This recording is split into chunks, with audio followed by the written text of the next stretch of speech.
All right, so that is what US President Donald Trump, in fact, had to say about his relationship, his country's relationship with Japan. And my colleague, Siddhant Sibil, is presently tracking all the developments that are unfolding in Osaka and gets us more on the G20 summit. Good morning to you, Siddhant. This, of course, is a very crucial summit that Prime Minister Narendra Modi will be attending from tomorrow. This also will be his 6th G20 summit. So what is on the agenda?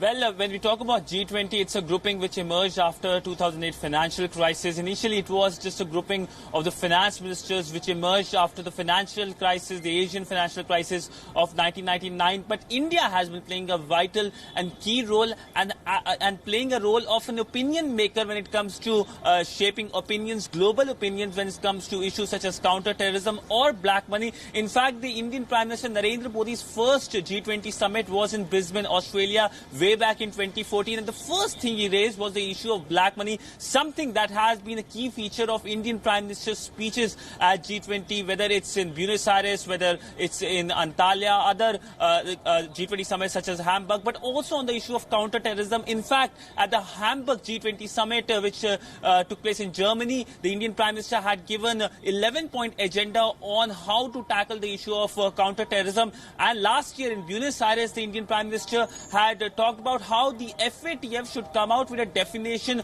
on the issue of the economic offenders. Economic offenders has been the key agenda when it comes to Indian government, Indian Prime Minister Narendra Modi. And just a few days before the entire G20 summit was to start, we saw how the Antiguan Prime Minister said that Mehul Choksi will be returned.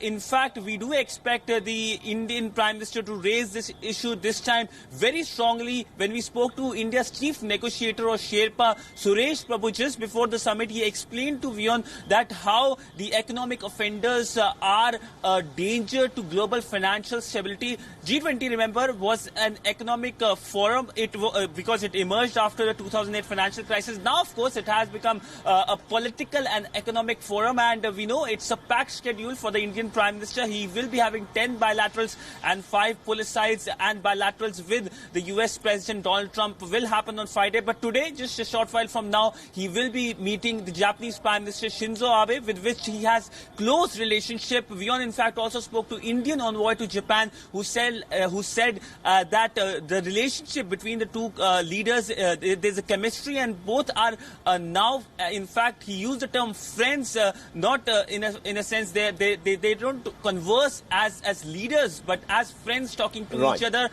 We know that the Japanese Prime Minister will be visiting India this year as part of the annual summit. And last year, we know the Japanese Prime Minister hosted the Indian Prime Minister at his personal residence, which is a rare honor for a foreign leader. Absolutely.